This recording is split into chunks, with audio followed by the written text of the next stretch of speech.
नमस्कार दोस्तों, मेरा नाम है राज के वर्मा और आप देख रहे हैं रिपोर्टर जी। आज हम एक बार फिर बात करेंगे दिल्ली एनसीआर के रियल एस्टेट बाजार की, जो फिर से एक बार चर्चाओं में है।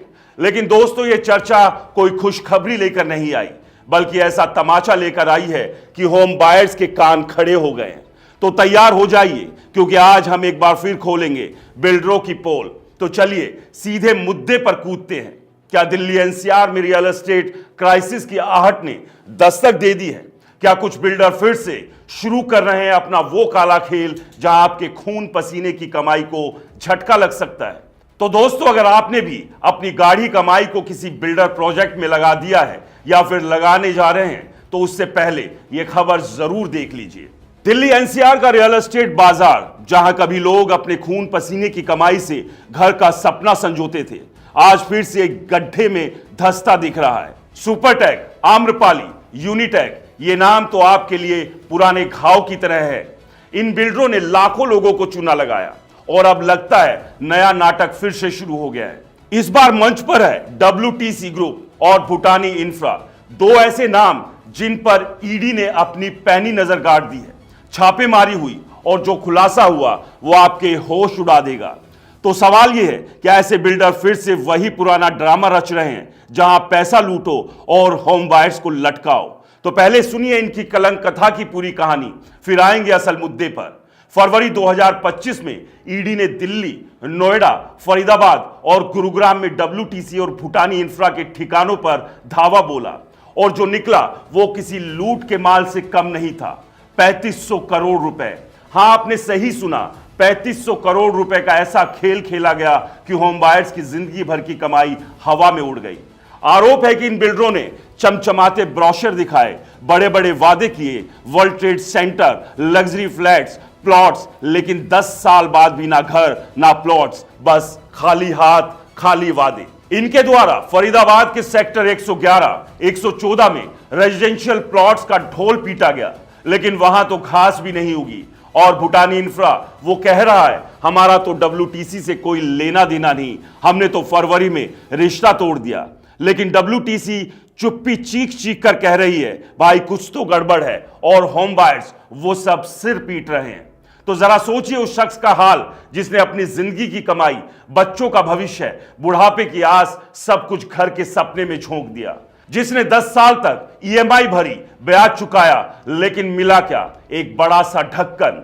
ईडी की जांच में पता चलता है कि WTC से भूटानी को सैकड़ों करोड़ की प्रॉपर्टी कौड़ियों के दाम ट्रांसफर हुई, जैसा कि मीडिया रिपोर्ट्स कह रही हैं, जिसमें 200 करोड़ से ज्यादा सिंगापुर और अमेरिका भेज दिया गया।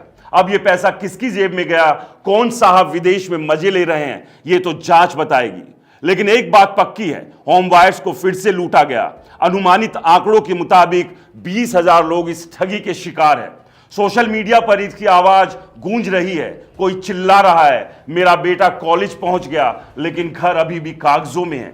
कोई गुस्से में पूछ रहा है, रेरा क्या सजावट के लिए बना है? सरकार मर गई है। और सच तो यह है दोस्तों कि इन सवालों का जवाब किसी के पास नहीं है। अब आते हैं उस अहम सवाल पर जिसका जिक्र हमने इस वीडियो के शुरुआत में किया था। क्या इस तरह की रियल एस्टेट ठगी का असर बाजार पर भी पड़ेगा? वर्ल्ड ट्रेड सेंटर एसोसिएशन यानी WTCA ने WTC नोएडा और स्पायर टेक पार्क के 13 प्रोजेक्ट्स को बाहर का रास्ता दिखा दिया है। नोएडा, अहमदाबाद, अमृतसर, चंडीगढ़, फरीदाबाद, गिफ्ट सिटी, सब जगह WTC का नाम अब गायब है। WTCA का कहना है, तुमने हमारे ब्रांड को कीचड़ में मिला दिया। लेकिन दोस्तों, ये सिर्फ ब्रांड की कहानी नहीं, पूरा रियल एस्टेट अब लोगों की नजर में चोरों का अड्डा बन गया है, और इसको बचाने की जिम्मेदारी रियल एस्टेट सेक्टर से जुड़े ही साफ और सही बिल्डरों की है। और हां, आपको याद होगा गुरुग्राम के एक बिल्डर का वो मामला जहां ईडी ने मनी लॉन्ड्रिंग का केस ठोका था। अब निवेशक सोच रहे हैं, पैसा लगाए तो कहां लगाए? बिल्डरों की चालबाजी ने बाजार की कमर तोड़ दी है। लोग अब डर डर कर घर खरीद रहे हैं और रेरा से सख्ती की गुहार लगा रहे हैं। लेकिन क्या होगा? कुछ नहीं, क्योंकि यह खेल तो ऊपर तक जाता है। अब जरा रेरा की बात करते हैं, रियल एस्टेट रेगुलेटरी अथॉरिटी। नाम तो बड़ा चमकीला है, लेकिन काम ढाक के 3 पात। यूपी रेरा में WTC के खिलाफ करीब 338 शिकायतें पड़ी हैं, लेकिन कार्रवाई के नाम पर सन्नाटा। और पंजाब रेरा का हिसाब देखिए, 372 करोड़ जुटाए, 284 करोड़ उड़ाए और प्रोजेक्ट का काम शून्य। फिर भी ये साहब लोग हाथ पर हाथ धरे बैठे हैं। आपको बता दें, आंकड़े अनुमानित है। खैर, होम बायर्स चीख चीख कर कह रहे हैं, रेरा को ताकत दो, सरकार कुछ करो। लेकिन सरकार की चुप्पी देखकर लगता है या तो बड़े बिल्डरों से सेटिंग है या फिर सिस्टम इतना पंगु है कि कुछ कर नहीं सकता। ये आरोप दर दर की ठोकर खाने वाले वो खरीदार लगा रहे हैं जिनकी मेहनत की कमाई बिल्डरों की तिजोरी में जाकर गुम हो गई है। और इस सब के बीच धांधलीबाजी करने वाले बिल्डर बेशर्मी से कह रहे हैं, हम तो साफ हैं। अरे भाई, हजारों करोड़ हवा में उड़ गए और तुम साफ हो। ये कौन सा साबुन इस्तेमाल करते हो? दोस्तों, रियल एस्टेट सेक्टर में बिल्डरों की धन को लेकर तड़प ने हालात ये बना दिए हैं कि लोगों का भरोसा हिल गया है, बिल्कुल वैसे ही जैसे रोलर कोस्टर पर राइड के दौरान लोग हिल जाते हैं। लेकिन सबसे बड़ा सवाल ये कि गर्त की तरफ जाते रियल एस्टेट सेक्टर को बचाएगा कौन? क्योंकि कोई भी इंडस्ट्री अगर डूबती है तो उसका नुकसान सिर्फ नोट गिनने वाले व्यापारी को नहीं होता, उन तमाम लोगों को भी होता है जिनकी रोजी रोटी इस रोजगार से जुड़ी होती है। यानी साफ है, चमचमाती इमारतों के बेसमेंट में आम और मध्यम वर्गीय परिवारों से उनके खून पसीने की कमाई को ऐंठने की बनती योजनाओं को वहीं दफन करना जरूरी है।